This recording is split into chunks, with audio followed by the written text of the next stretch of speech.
Hello, everyone, and welcome back to another episode of NeoEnglish, where we help you learn practical English for talking about what's happening in the world. That's right. And today, we have a really important news story to talk about. It's about health officials in Washington, D.C., investigating a case of measles at a Five Guys restaurant. Yes, we'll explain the story clearly, and along the way, we'll learn useful English words and phrases like health officials, measles, and investigate. So, let's get started. First, here's a quick summary of the news.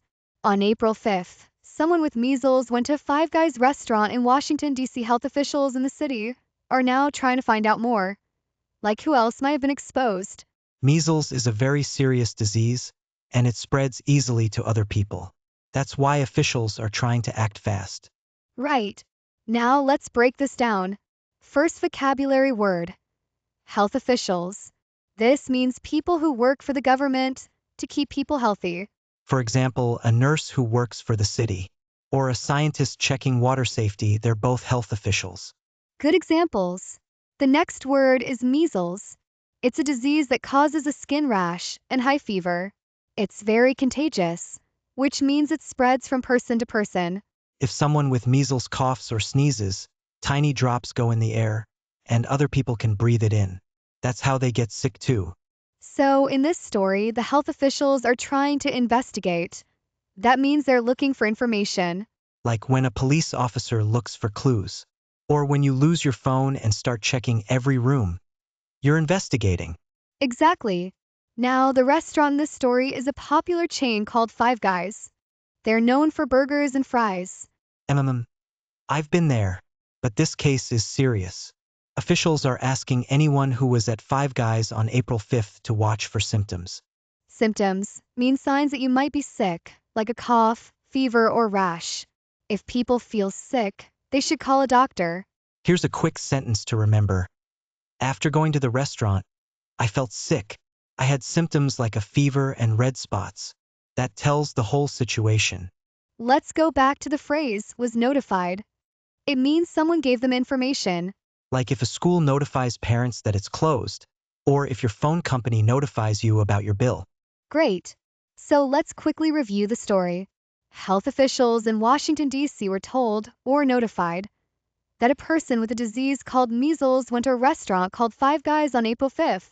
They are now investigating, which means they are trying to get all the facts. They want to know who else was in the restaurant that day.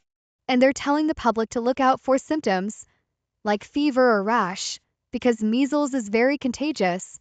It spreads easily. All right, let's recap the important vocabulary we learned today. First, health officials.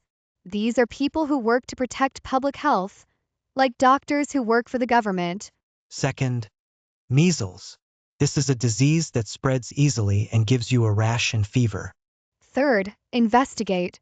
That means to search for facts or truth. It can be about a crime, a sickness, or even a missing phone. Fourth, notified. That means someone told you something officially, like you might be notified by email or text. And finally, symptoms. These are signs that you might be sick, like cough, fever, or feeling very tired. Now let's tell the story another way, just to help it really stick. Sure, imagine this. A person has measles, but they don't know it yet. On April 5th, they go eat a burger at a Five Guys restaurant in Washington, D.C. Later, they start to feel sick. A doctor confirms that they have measles. Now, city health officials are told or notified. So those health officials begin to investigate. They ask, who else was in the restaurant that day?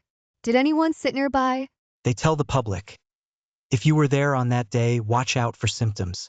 That means check if you get a fever or rash. And if you do, don't wait. Call a doctor. That's how you help stop the disease from spreading. We hope this episode helped you learn new English words and made the news easier to understand. If you found this useful, why not share it with your friends? It might help them too. Thanks for listening to Neo English. See you next time. And stay healthy out there. Bye everyone. Keep practicing, keep learning.